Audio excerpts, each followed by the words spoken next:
Hey, love. Welcome to No Matcha No Mama, the podcast where we pour a little matcha and a whole lot of truth.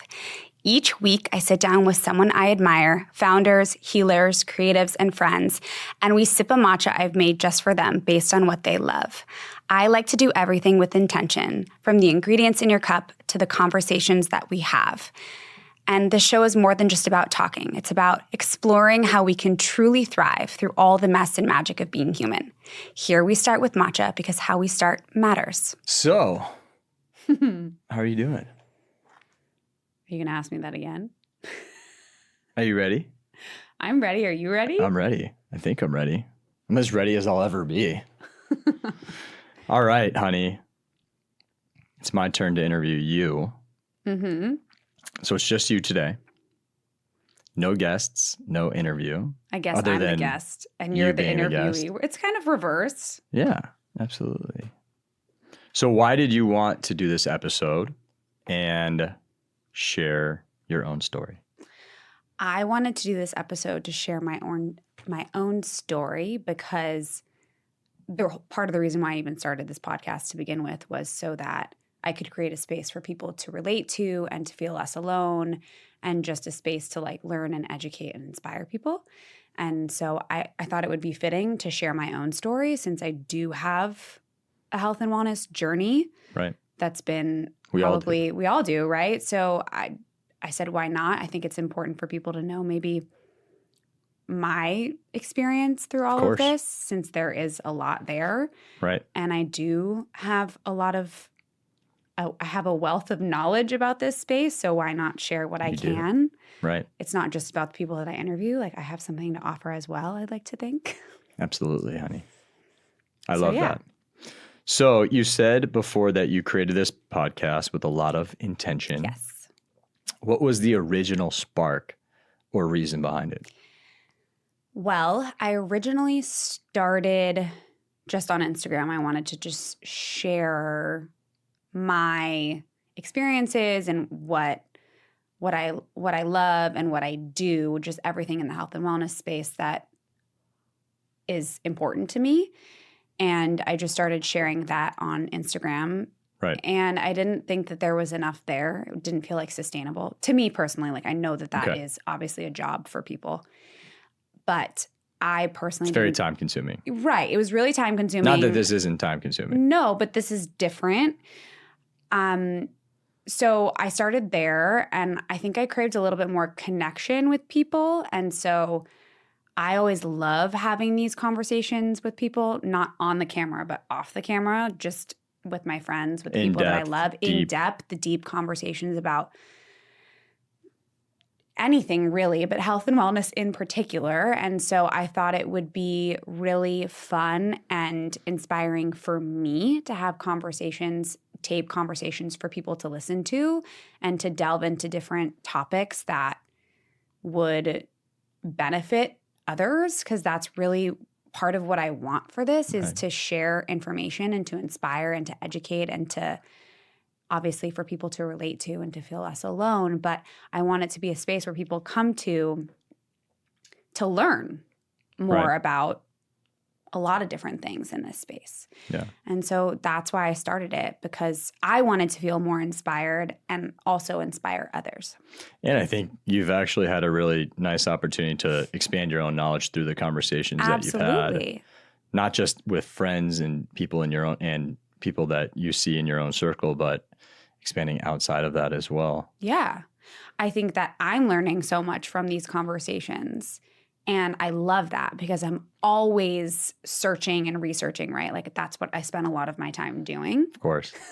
And so being able to gain information just from an hour conversation is so satisfying. And so I'm really grateful that I get to do that. For anyone who's new here, how would you describe what No Matcha No Mama is really about? No Matcha No Mama is really about... Well, obviously it's about matcha, but it's not just about matcha. It's about finding rituals and finding things in our daily lives that can help ground us and make us better people. And sharing relatable stories, because I think sharing, in order for someone to feel like they can relate to something, the best way is sharing a story and sharing an experience, because when you hear somebody else's experience, you're like, oh, I've been through that. That makes me feel less alone in this situation. And so that, I think, is really key and important to making people feel heard and accepted. And so what I want in this space is for people to feel like they're a part of a community that feels heard and seen and accepted, and also less alone and inspired and educated, and just spreading the love. And and picking up maybe some tools. And picking up tools along the way that might help them in their daily life. Like, everything starts, I think it starts with like one simple thing that can shift everything. Like, start with one ritual and then you can start adding more in. But just by starting somewhere, right, I think that people can feel more grounded. And people tend to be so afraid of change. Yes. And when you see other people have made changes in their lives for the better, or have found things that help, tools that help them, and to see that and to hear about those stories, I imagine it's powerful and helpful. Yeah. And I've had, actually, since starting this, I've had people reach out and say that they feel, they're like, well, I listened to your podcast and, it made me feel so great to like hear someone else going through something similar. And it's really validating because I think we can all feel like we're all going through something and no one else is going through that. And to just hear that someone else has been through something similar just makes you feel more comfortable in what you're going through and safe, right? You're not alone. So, yeah, exactly. Right. Because it can be scary. Life can be scary. Life is scary all the time. Right. You go through like highs and lows, and I think that obviously you need to go through lows in order to like feel the highs, right? In order for those to feel more special. Because if we all just rode along life like this, nothing would feel, you wouldn't feel anything. You would just feel kind of. Yeah. There's a Jason Mraz song that I love. I'm trying to remember the name of it now, but where he really, he talks about how, you can't have sunshine without rain. Mm-hmm. It's beautiful. You can't feel happiness without feeling some sort of pain. Right. Because that happiness wouldn't feel like happiness if you didn't feel. The pain defines the happiness. Yeah. Happiness defines the pain. Yeah. In a weird way. It does. Right. And we all need to go through ups and downs. It's just part of life. Right. Of course. It's what we learn from those experiences. Yes. Every single one of them. We grow and learn. So your own experience and your own journey, you've talked about how wellness really started with your gut. Yes. Your journey really started within your gut. Can you share a little bit more about what you were dealing with back then? Yeah. I think my entire childhood and into my teenage years, I was constipated. And I know there's a stigma around talking about poop. So I'm sorry if this makes you feel really uncomfortable. But I think we did a pretty good job early on in our relationship with making sure that we were comfortable with using the restroom. Everybody goes to the bathroom. Of course. It's just, I think that as a guy, for me, it's actually like the more attention you can bring to it earlier on in a relationship, the better. That's interesting because I think a lot of women are scared of pooping in front of their husband or boyfriend or whatever. Yeah. Because they don't want them to smell something or they don't want to fart in front of them. Like there's this big stigma around women in general going to the bathroom or having gas or whatever because they don't want their partner to hear or smell anything. Right. Or know what just happened in the bathroom and needs to smell good afterwards. Right. But that's why I wonder if when we first started dating, like just spending like 20 minutes in there, like making it so obvious that I was going to the bathroom. Did you do that on purpose? Well, I mean, I'm reading things and, but at the end of the day, maybe that softened things up for you a little bit, made you feel a little bit more comfortable. Maybe. I don't know that I was ever uncomfortable about it though. That wasn't ever me. Right. I'm talking about other women in general. In general, yeah. Well, there are different feelings that people have around For sure. going to the bathroom, smells. Yeah. So back to constipation. Anyway, back to constipation. I had a hard time going to the bathroom, I think, since I was a little girl. And so I struggled for years, obviously, and I didn't know what was going on. And back then I didn't realize that food was a major contributor, obviously, because we didn't know anything. What goes in comes out, right? Or it doesn't come out. But I wasn't doing research, or no one was telling me these things. And so I hit a point in like my early teenage years that I started seeing like gastrointestinal doctors, and they put me on like different diets. I think it was like the FODMAP diet or something like that. And at one point, do you know what that is? Or could you? I don't remember exactly. I just remember the title of it. ChatGPT. Go ChatGPT it, FODMAP. You had to eliminate certain foods and only eat certain foods. But I think I tried that and it didn't really work.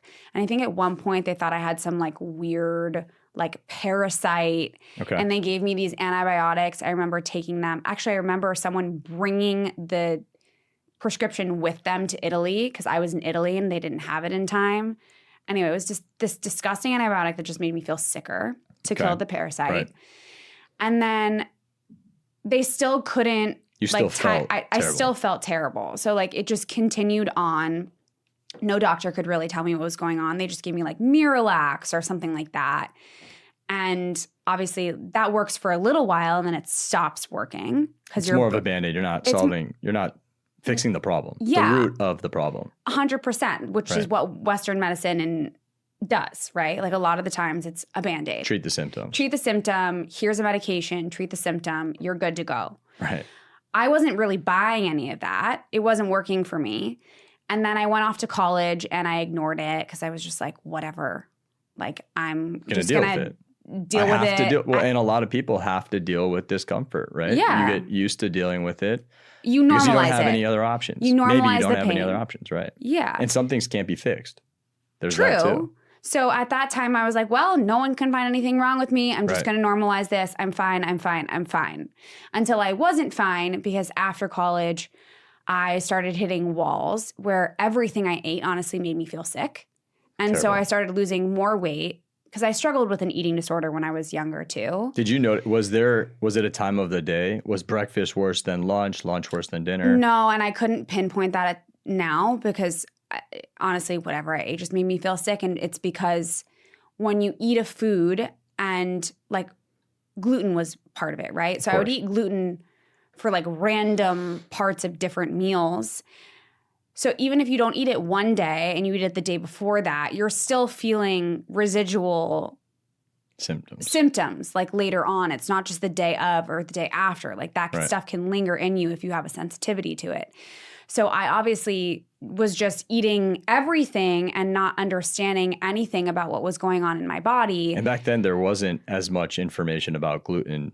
I mean, you had people who are celiac. Yeah, and I'm not celiac, by the way. Right. But and then I imagine at this time, that was really anyone who was celiac wouldn't eat gluten. But beyond that, it wasn't part of. You wouldn't go to a restaurant and see on the menu gluten-free options. No, I was like in my early 20s, so this was like over 10 years ago. So people weren't even talking about that it might be gluten. No one told me that yet until I was pointed in, and someone in my family recommended an Eastern medicine doctor, Deborah Kim. Amazing. And I love Debbie. We love Debbie. I see Debbie too. And so someone pointed me to see her, but it wasn't until then, like I had hit that wall and I was feeling uncomfortable and I was like, something needs to change, right? So someone in my family told me to go see her and then I saw her. But up until then, it was a myriad of different issues that like nobody could solve. And actually, sorry, I skipped a step. I went to go run tests before I saw her. And doctor ran you through a doctor ran me through a series of tests. One of the tests was they made me drink this chalky white substance that was like absolutely disgusting. It was like this thick chalky white substance. Interesting. And then they made me sit in this room for 2 hours while they saw the way that my body processed the substance. Right. Because they thought I had like a processing disorder of some sort. Okay. Like the way that Well, it's nice that they have these tests available because I'm sure they do find things. Sure. They find issues, I'm sure. Maybe. At times, yeah. In my case, I wasn't so lucky in that situation because after the test, after sitting in there, like struggling, I went up to the doctor and I said, hey, like, what's wrong with me? And he basically said, like, we couldn't find anything wrong with you. Nothing's wrong with you. And I remember getting like visibly very upset and being like, but I literally feel so sick all the time. Right. Like, why can't you tell me so something? Frustrating. Like, I was so frustrated at that point because and it's not his fault. No, of course not. He's using what tools the doctor has. Right. Sure. Yes. But I didn't allow myself to accept that answer. Of course. Because I knew. And you can't and you shouldn't. No, because I knew that in that moment that something was wrong with me and I needed to find an answer somewhere else. So I learned to listen to myself, which everybody should. If you feel something is wrong with you, trust your and gut. No one is telling you that something's wrong with you, find a different avenue to find it out. Like go to a different doctor, try a different modality. And so I was pointed Be in open to change. 100%. Right. And so I was open to going to a different kind of doctor. And so I saw an Eastern medicine doctor, and but it wasn't until then that I got any answers. And I was, I think, like 22 at this point. So my whole entire childhood. Right. And you ate a lot of pasta. You were I'm Italian. So food is culture. And we ate pasta and pizza and all of the things. And a lot of the times I was not feeling good afterwards. Or not going to the bathroom. Exactly. Right. So tell me more about meeting Debbie for your first time. Finding Debbie was a big turning point for you. Yeah. What made her approach so different from everything else that you had tried? Well, she's a Chinese medicine doctor, and she does acupuncture, and everything is based on nutrition and like supplements. So she did her own version of testing, and I'm not going to necessarily get into that, but she does her own version of testing, and she tries to understand what's going on in your body. And she took me through an elimination diet. And so I started eliminating certain things in my diet and then incorporating them back in and understanding what worked for me and what didn't. And at the time, gluten was a big thing that was like a no-no for me. And right off the bat. And I think dairy you learned was that too. From the elimination diet, you're saying? Yeah.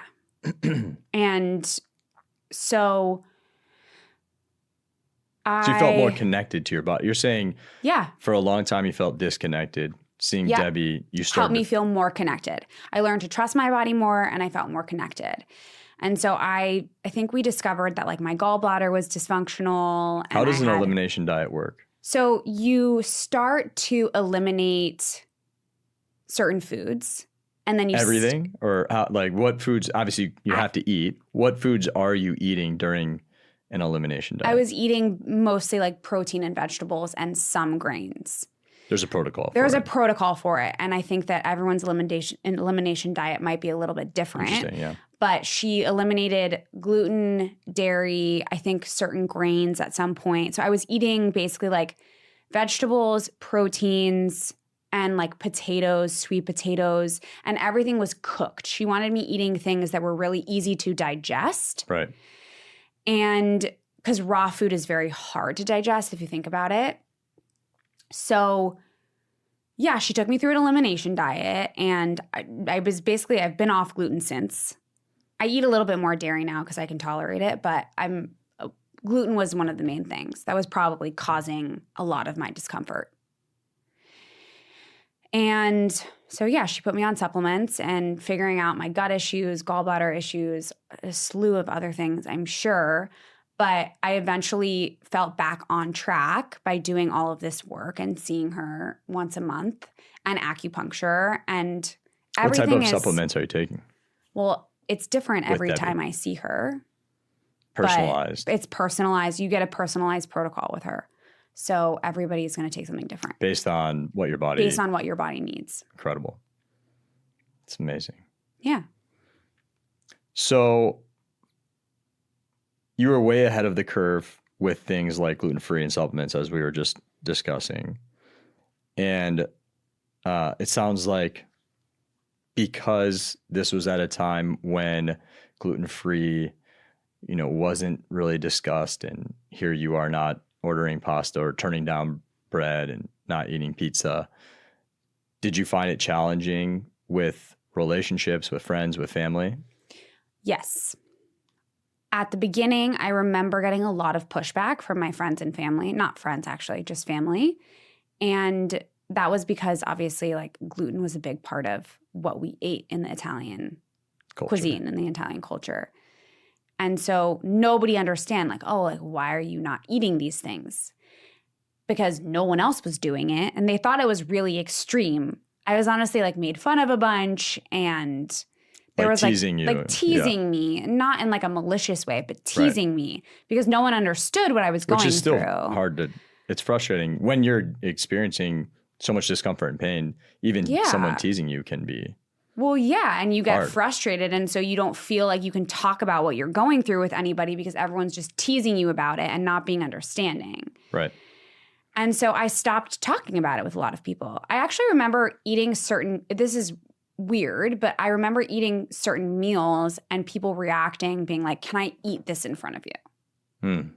Like they'll be ordering pasta. People will feel bad. Still happens every once in a while, I think. Right? Rarely at this point, but it happened a lot early on because people weren't not eating gluten very often. So it was this new thing that people weren't used to.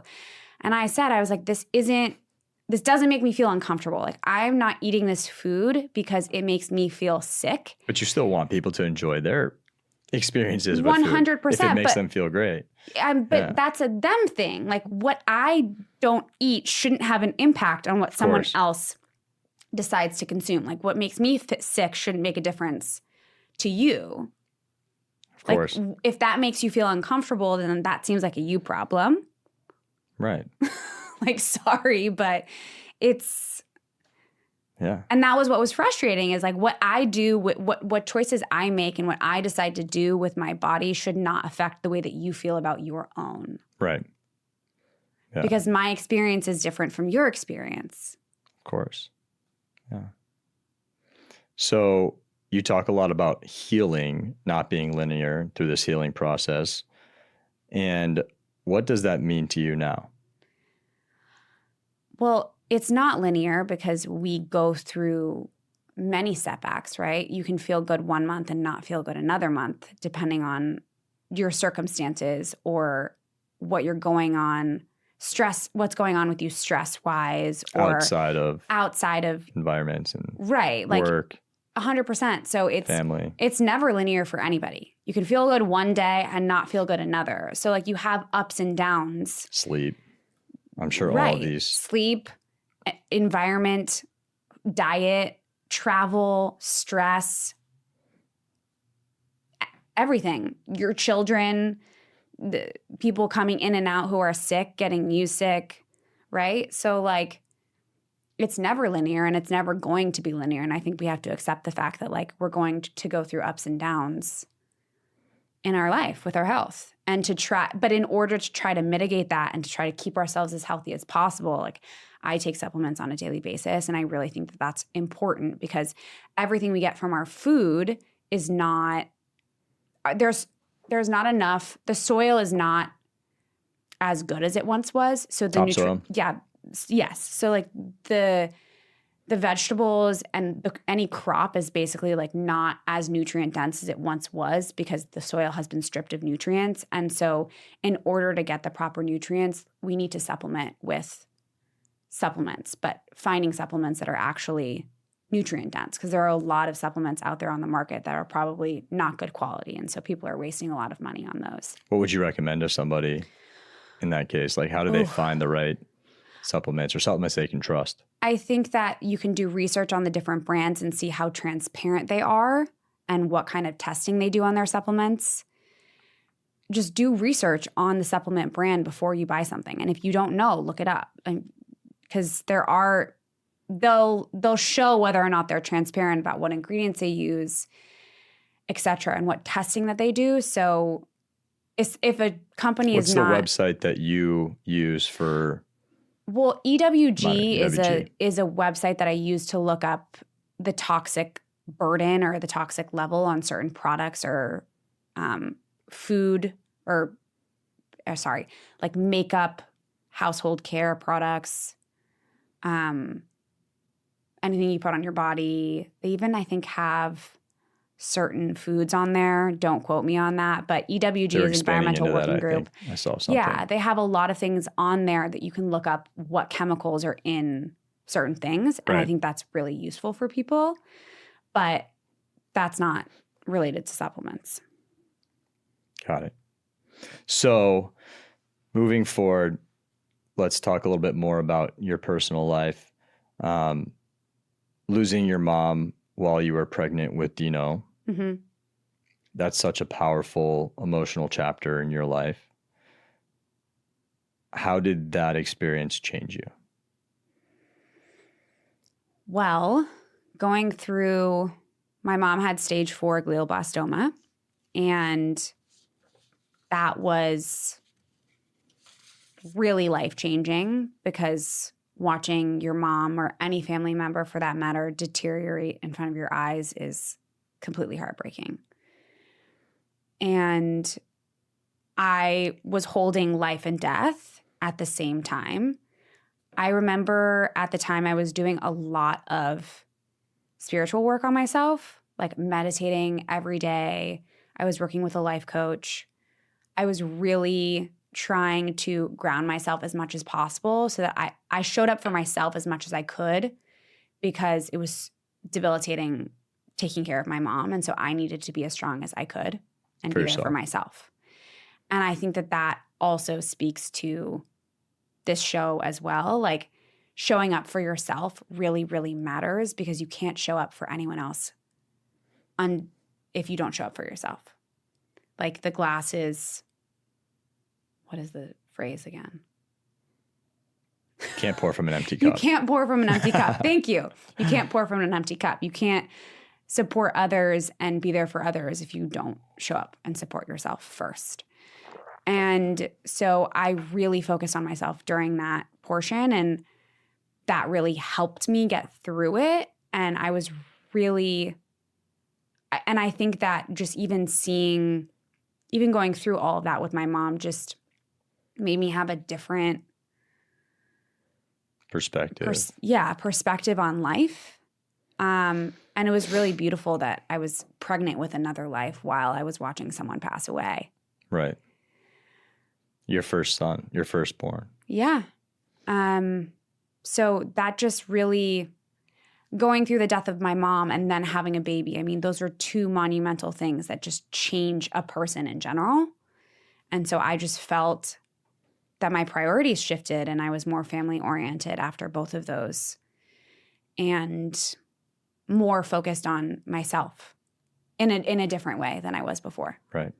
I remember when you shared the news with your mom and she was really just to see the smile on her face when she was really struggling so much and going through such a difficult period in her life. She was so excited and so happy. She was very excited. It was very sad that she wasn't there to see him. Yeah.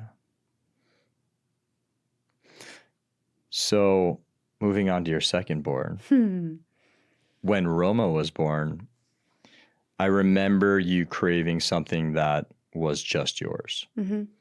What was it about that time that made you feel ready to start No Matcha No Mama? I don't know exactly what made me feel ready. It was more just like a gut instinct. There wasn't like a pivotal moment or something that like happened externally. It was more so a shift inside of myself that I just craved a different kind of connection and a different kind of life for myself. I wanted to be more inspired. I remember working with Liz, my life coach. Her name is Liz Mars. I love her. She, like working with her and figuring out what I wanted to feel myself. So I wanted to feel more inspired in my daily life. And then that intention kind of just spiraled into wanting to share with others because I was already always doing that. Like my friends come to me about different products or different supplements or really anything that they have a question about in the health and wellness space, I get asked a lot about. And so I said, well, if people are already doing this, like, why don't I just start sharing with more people? And so I started to connect the dots and realizing that health and wellness is something that I'm very, very passionate about. It's something that I live and breathe, Of course. And so it was like a bunch of different things that happened internally where I just decided that I wanted to share. So I started sharing on Instagram. And then you and I were having more conversations about where I wanted it to go and what I really wanted to do because it didn't seem like Instagram was enough, really. And that's kind of where You wanted it to feel larger and have more of an impact. Yeah, I wanted to have audience. more of an impact on other people. And I think that is what I want. I want to be able to provide people with something that's impactful and something that's important in their life that's also rooted in community and rooted in love and rooted in intention. Was having kids and having Dina and having Roma and Roma being so small, was that inspiring when you're thinking about the next generation? Was that motivating in a way for this show as well?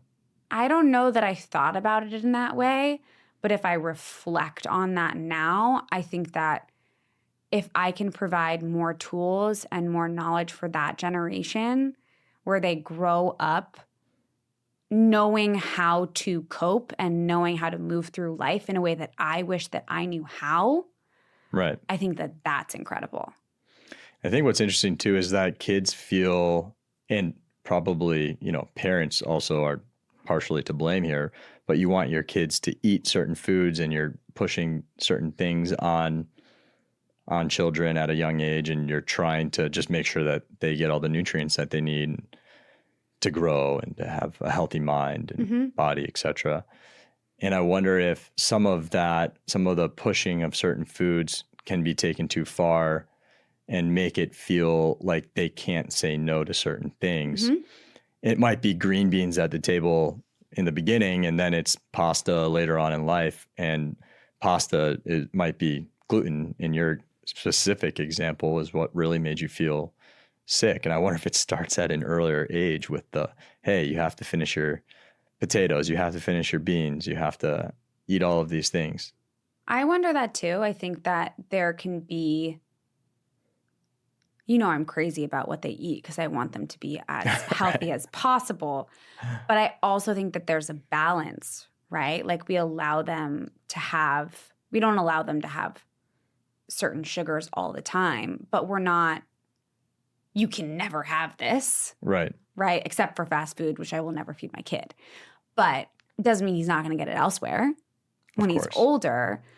But I think that teaching them about foods at an early age will be important too. Like obviously now they don't understand because they're so little, but eventually you start teaching them about what foods are good for them and which ones aren't, and why that is, and trying to create a healthy relationship and a balanced relationship with food, because I obviously don't want it to go too far, and I don't want them to have some sort of eating disorder because they think that they can't eat a certain food, or restrict them to a certain point where they think they have to hide it.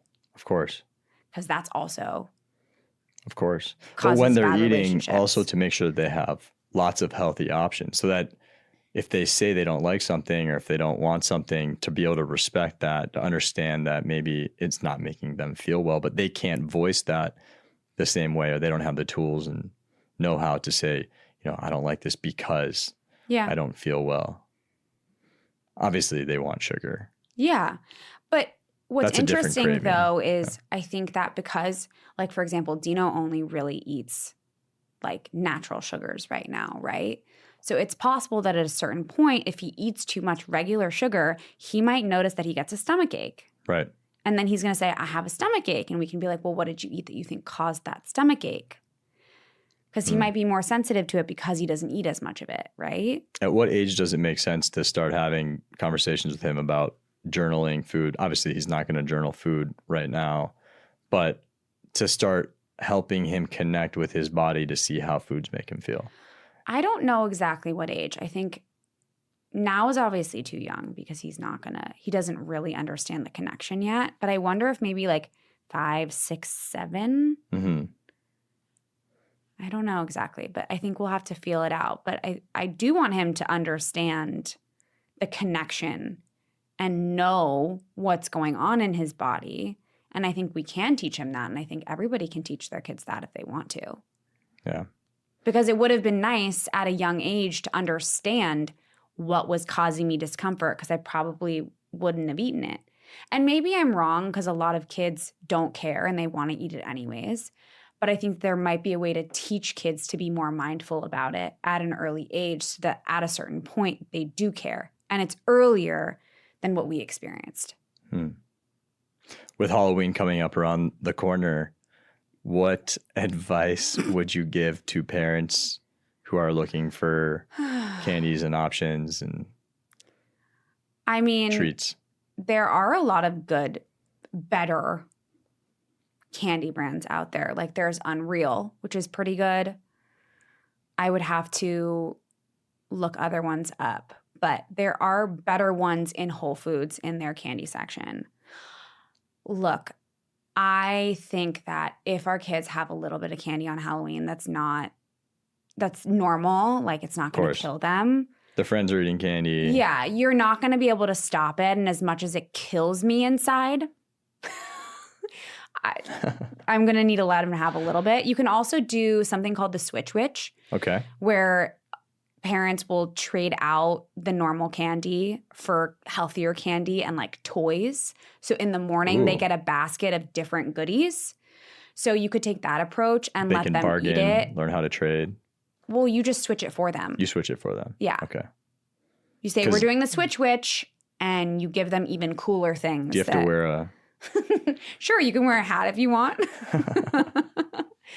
But that's a good option if you're really paranoid. Or you let them have a few pieces and you say, look, we're done with the candy, which is also fine. Like you're the parent. You can impart whatever rule you want. But if you don't let them have any of it, then they're just going to get upset with you. Of course. And I don't know what that teaches them necessarily. But if they have a little bit of candy and they have a really healthy diet, it's really not going to kill them. Should you let them have a lot of it? I'm not going to. Do whatever you want as a parent, but... Have you seen those videos on Jimmy Kimmel where like the kids wake up the next day and their parents... What? What? The parents tell their kids that they ate all their candy. Oh, I have seen these. Or you can just do that and pretend you ate all their candy. And they just start like the waterworks start immediately. You get the one kid every once in a while who's like, "It's okay, Daddy. It's okay, Mommy. I'm glad you enjoyed it." Should we do that with Dino and mess with him? Oh my God, I just don't even. We should definitely do that. He's gonna cry and. Well, he doesn't even really eat candy, so he wouldn't even really know. He wouldn't care. Yeah. We can just let him have some ice cream, some frozen fruit some gelato. So let's talk more about matcha. Okay. Matcha has become a symbol for you, symbolic for you. What does that ritual represent beyond just the drink? The ritual of matcha it represents coming back to yourself. It's having that few minutes to make the drink, to whisk it, to add whatever it is, to feel like you're making, for me, it's like feeling like I'm making this like concoction that's good for me in the morning. And that's really grounding. But it's for me. Like I'm making it for myself. Right. I am just doing something for me, which a lot of people don't stop to do. And I think it's important to try to ground yourself in the morning with some sort of ritual, whatever that is for you. Some people do meditation, and I love meditating. Some people do breath work. I also love that, but I don't always have time to do that. And some people stretch, some people work out. Whatever it is for you, find that ritual, so that you are taking some time for yourself. Because again, you cannot pour from an empty cup. And even giving yourself 5-10 minutes every day where you're dedicating that time to yourself feels really good.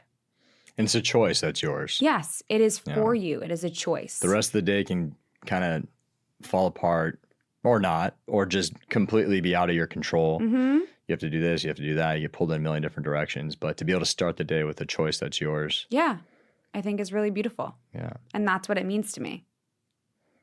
It's great. Yeah. How do you make your matcha? Every morning, I make a hot matcha with a coconut cashew milk. I do like a full teaspoon of matcha, sometimes a teaspoon and a half if I'm really tired, like these days with jet lag.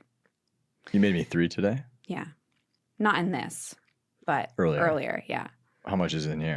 This is only half a teaspoon. Wow. Okay, so coconut cashew milk, matcha, cinnamon, collagen protein, stevia. And you make your own milk? I make my own milk, yeah.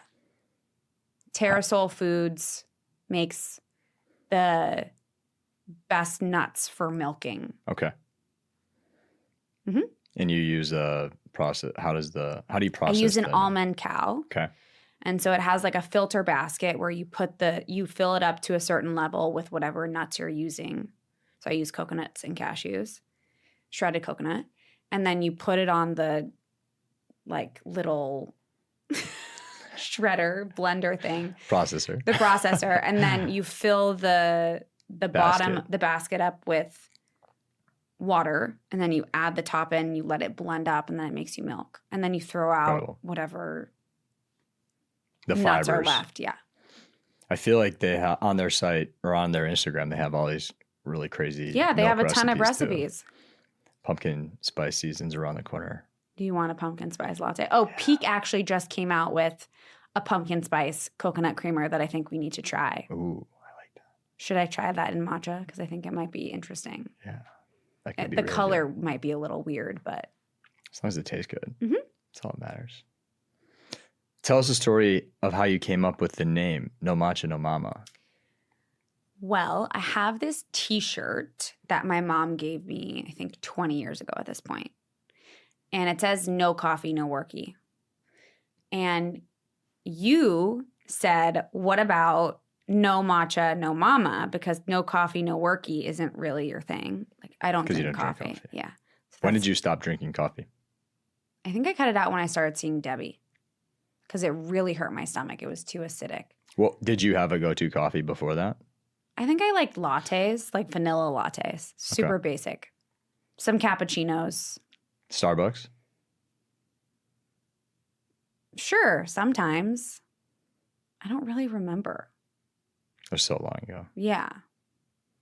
Did you ever make the Italian mocha cup? The what? The mocha coffees on the stovetop for yourself? The mocha coffees? You mean the espressos? Espressos, yeah. Maybe? A little bit. I mean, I was in college, so I don't even remember what I was doing. I was like buying lattes from whatever. The USC coffee shop. Which is like crap quality, but it's what you get. So you drink matcha exclusively. Mm-hmm.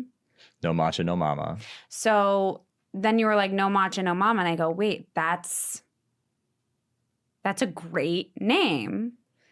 And this was before we came out with, but this was before we came up with the idea for the podcast.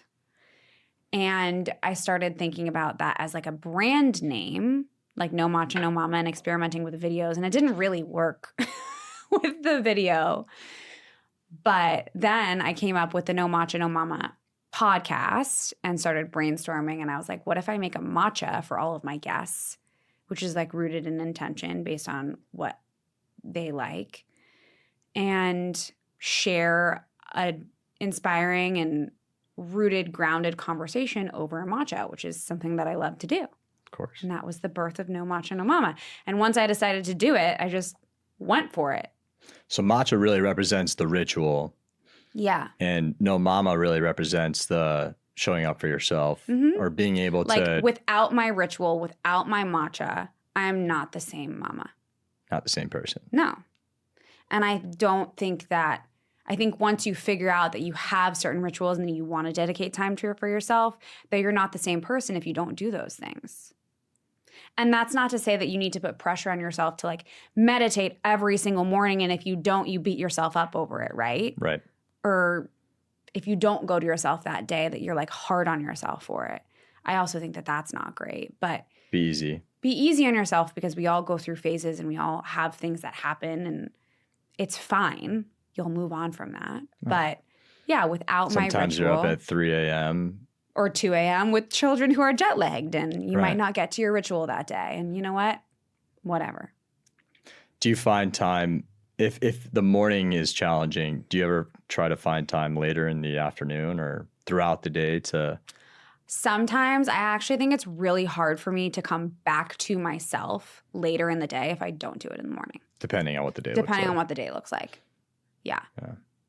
Like with meditation, if I don't do it in the morning, I usually won't get to it. Unless I'm seeing Liz and she walks me through a meditation. Guided meditation. Yeah.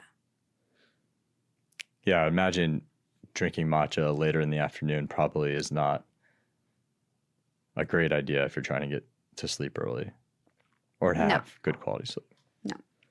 So meditation, something different. Mm-hmm. So your approach to wellness now feels really balanced. Not extreme, not too rigid. How did you find the middle ground? How did I find the middle ground? Just experiencing that I can get a little bit crazy and a little bit rigid, and that doesn't feel good. So realizing that you can be 80-20 with it, a lot of the time it's closer to 90-10 for me, but Can you dive more into that? Like, if I'm cooking for myself during the week for the most part, like most days and nights, right? If I'm cooking for us and I know exactly what's going into our food and I'm using clean products and I'm home most of the time in our like filtered home, if we're eating out on the weekends, I'm not as concerned about where we're eating, the quality of the ingredients, what oils they're using, what pans they're using, because I know that for the majority of that week, we've been really clean. That's an example. Or like every once in a while, I'll use a product that's not as clean.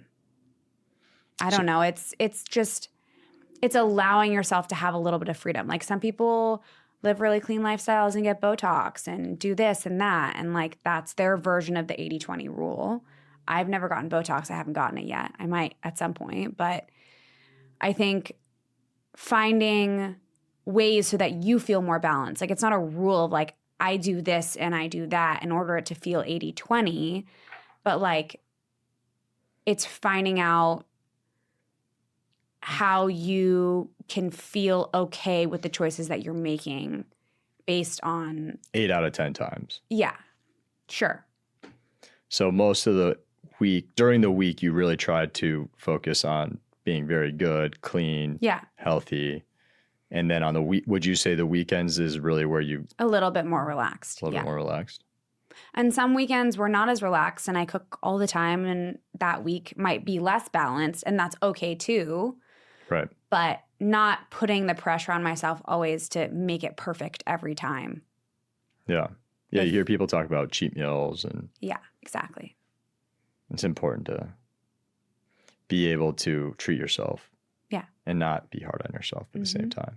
When life feels off, what's the first thing that you do to bring yourself back into alignment? I check in with myself. Recently, I was going through a very difficult period where I was in fight or flight pretty much the whole day. I was not regulated at all. And I think it was right before we left for our trip in July for the first time with both kids. I was feeling really stressed out and really, really, really like anxious and completely just out of alignment.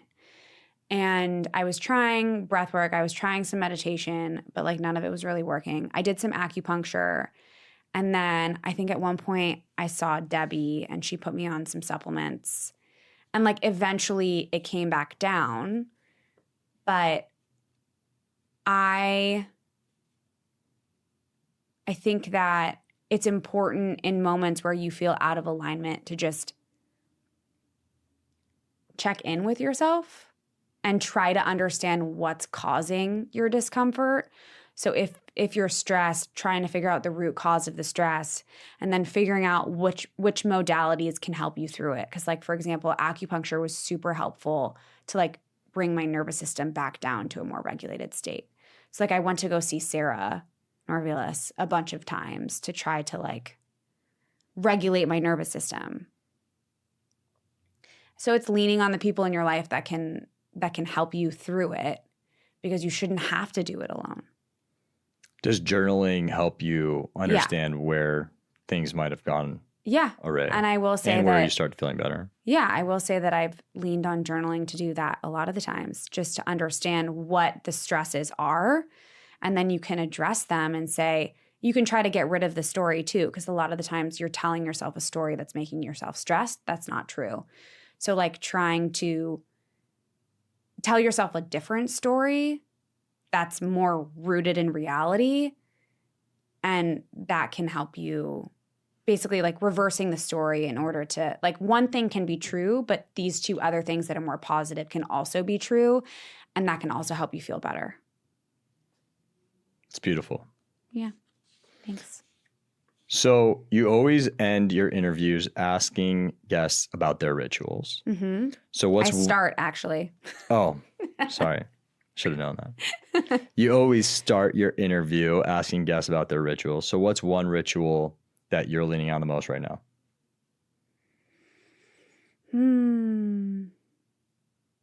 I mean, my matcha. Of course. But aside from your matcha. Aside from my matcha. Working out. Okay. Going back to the gym has really helped me regulate my nervous system again and make me feel like myself again after postpartum of not working out at home. Yeah, movement. How many days a week? Before we left for a trip, it was 4 days a week. Yeah. You find that that's the good number for you? Yeah, like 3 to 4 days a week for sure. Allows you to rest, recover. Mm-hmm. And finally, what's next for you, or for No Matcha No Mama, as you move into the next season? What is next? I don't know exactly what's next. I think that I am going to ride this out and see what happens and not have a plan, but like allowing things to unfold the way that they should and not having a specific attachment to what I need to achieve from this or what is next, because I think that things fall a little bit more into place when I'm not